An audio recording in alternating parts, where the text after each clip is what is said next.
नमस्कार दोस्तों, आप सभी का स्वागत है आपके अपने YouTube channel study with Prabhakar में। आज की इस क्लास में सीटेट दिसंबर 2024 के लिए बाल विकास एवं शिक्षा शास्त्र के कुछ महत्वपूर्ण प्रश्नों को देखेंगे, जो प्रश्न आपके एग्जाम में पूछे जा सकते हैं। इसलिए आप सभी इस वीडियो को पूरा एवं लास्ट तक जरूर देखें। वीडियो अच्छा लगे तो वीडियो को लाइक करें और चैनल पर पहली बार हो तो चैनल को सब्सक्राइब जरूर करें। आइए आज के वीडियो को शुरू करते हैं। पहला प्रश्न है, व्यवहार का करना पक्ष डाट डाट में आता है। सीखने के भावात्मक क्षेत्र, सीखने के मनोवैज्ञानिक क्षेत्र, सीखने के गतिक क्षेत्र, सीखने के संज्ञानात्मक क्षेत्र। व्यवहार का करना पक्ष सीखने के गतिक क्षेत्र में आता है। इसका सही उत्तर है विकल्प सी। शिक्षार्थियों के बीच अधिगम शैली में अंतर का कारण हो सकता है शिक्षार्थी द्वारा अपनाई गई विचारण नीति, शिक्षार्थी की सामाजिक प्रक्रिया, बालक का लालन पालन, परिवार की आर्थिक स्थिति।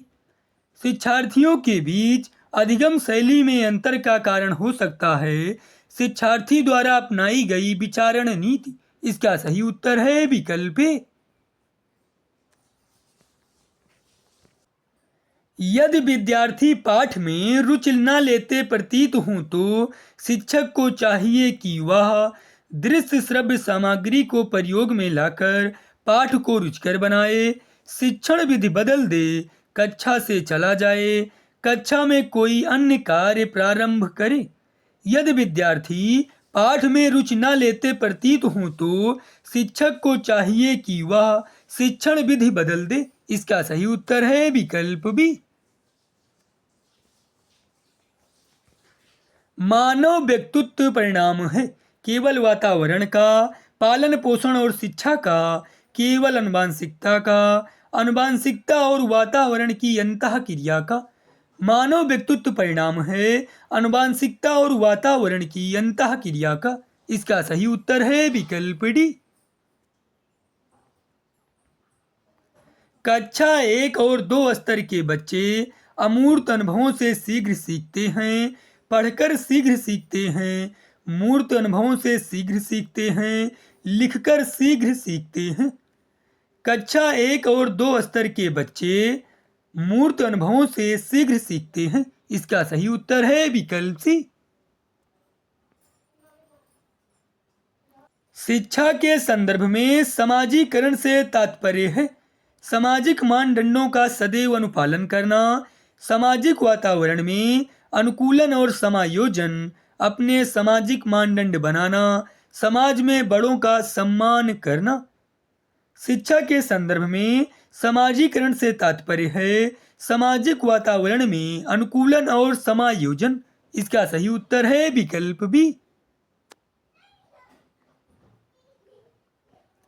सीखने की प्रक्रिया में शिक्षक की भूमिका होनी चाहिए। सुगमकर्ता की, प्रशिक्षक की, अनुदेशनकर्ता की, नियंत्रणकर्ता की। सीखने की प्रक्रिया में शिक्षक की भूमिका सुगमकर्ता की होनी चाहिए। इसका सही उत्तर है विकल्प ए। निम्नलिखित में से एक प्राथमिक स्तर के शिक्षक के लिए सबसे महत्वपूर्ण गुण कौन सा है? उच्च मानक भाषा में पढ़ाने की क्षमता, पढ़ाने की उत्सुकता, शिक्षण विधियों में सक्षमता और विषय का ज्ञान, धैर्य और लगन। एक प्राथमिक स्तर के शिक्षक के लिए सबसे महत्वपूर्ण गुण है धैर्य और लगन। इसका सही उत्तर है विकल्प डी। निम्नलिखित में से कौन सा विकास का सिद्धांत है? सभी के विकास दर समान नहीं होती है, विकास हमेशा रेखीय होता है, विकास की सभी प्रक्रियाएं अंतः संबंधी नहीं हैं या निरंतर चलने वाली प्रक्रिया नहीं है। विकास का सिद्धांत है सभी के विकास दर समान नहीं होती है। इसका सही उत्तर है विकल्प ए। गतिविधि आधारित शिक्षण डाट डाट पर बल देता है।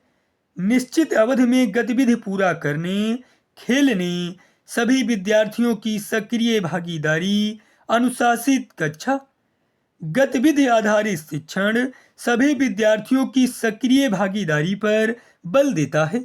इसका सही उत्तर है विकल्प सी। उच्च प्राथमिक स्तर पर केवल कैरियर निर्देशक की आवश्यकता है। शैक्षिक कैरियर एवं व्यक्तिगत निर्देशन की आवश्यकता है। शैक्षिक एवं कैरियर निर्देशन की आवश्यकता है। केवल शैक्षिक निर्देशन की आवश्यकता है। उच्च प्राथमिक स्तर पर शैक्षिक कैरियर एवं व्यक्तिगत निर्देशन की आवश्यकता है। इसका सही उत्तर है विकल्प बी। परामर्श में सम्मिलित नहीं है। बच्चों के दृष्टिकोण को समझना, बच्चों को धैर्यपूर्वक सुनना, बच्चों से मित्रतापूर्वक बातचीत करना, बच्चों को अनुशासन में रखना। परामर्श में सम्मिलित नहीं है, बच्चों को अनुशासन में रखना। इसका सही उत्तर है विकल्प डी। जीन पियाजे के अनुसार अनुकूलन डॉट डॉट द्वारा होता है। आत्मसातकरण, आत्मसातकरण तथा व्यवस्थापन, अनुभव, व्यवस्थापन। जीन पियाजे के अनुसार अनुकूलन आत्मसातकरण तथा व्यवस्थापन द्वारा होता है। इसका सही उत्तर है विकल्प बी। व्यक्तित्व विकास में डॉट डॉट एक महत्वपूर्ण भूमिका का निर्वाह करता है। आनुवांशिकता, वातावरण, परीक्षाओं की संख्या, आनुवांशिकता और वातावरण का मिश्रण। व्यक्तित्व विकास में आनुवांशिकता और वातावरण का मिश्रण एक महत्वपूर्ण भूमिका का निर्वाह करता है। इसका सही उत्तर है विकल्प डी। अधिकतम प्रबलनकारी प्रभाव के लिए दिया गया रिवार्ड होना चाहिए। उत्तर प्राप्त होने के तुरंत बाद, उत्तर देने के बाद पर्याप्त विलंब के पश्चात, उत्तर देने के साथ साथ उसी क्षण, उत्तर प्राप्त होने के ठीक पहले। अधिकतम प्रबलनकारी प्रभाव के लिए दिया गया रिवार्ड होना चाहिए उत्तर प्राप्त होने के तुरंत बाद। इसका सही उत्तर है विकल्प ए।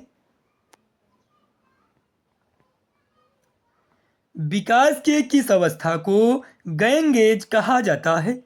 शैशवावस्था, किशोरावस्था, प्रौढ़ावस्था, बाल्यावस्था। विकास की किशोरावस्था को गैंग एज कहा जाता है। इसका सही उत्तर है विकल्प बी। निःशक्त बालकों की शिक्षा के लिए प्रावधान किया जा सकता है। मुख्य धारा में डालकर, समाकलन द्वारा, समावेशी शिक्षा द्वारा, उपरोक्त में से कोई नहीं। निःशक्त बालकों की शिक्षा के लिए प्रावधान किया जा सकता है समावेशी शिक्षा द्वारा। इसका सही उत्तर है विकल्प सी। संवेगी गत्यात्मक अवस्था में शिशु अपने वातावरण का अन्वेषण करते हैं। नैतिक निर्णय द्वारा, टेलीग्राफ स्पीच द्वारा, तार्किक चिंतन द्वारा, संवेगों एवं गत्यात्मक क्रिया द्वारा। संवेगी गत्यात्मक अवस्था में शिशु अपने वातावरण का अन्वेषण करते हैं संवेगों एवं गत्यात्मक क्रिया द्वारा। इसका सही उत्तर है विकल्प डी। समावेशी विद्यालयों में बाल केंद्रित मूल्यांकन प्रणाली होनी चाहिए। निरंतर, लचीली, भागीदारी पूर्ण, उपरोक्त सभी। समावेशी विद्यालयों में बाल केंद्रित मूल्यांकन प्रणाली होनी चाहिए। निरंतर, लचीली, भागीदारी पूर्ण। इसका सही उत्तर है विकल्प डी, उपरोक्त सभी। निम्नलिखित कारकों में से भाषाई विकास सार्थक रूप से प्रभावित होता है। पुस्तकों से, मीडिया से, वयस्कों से अंतःक्रिया द्वारा, साथी समूह के साथ खेलने से। वयस्कों से अंतःक्रिया द्वारा भाषाई विकास सार्थक रूप से प्रभावित होता है। इसका सही उत्तर है विकल्प सी।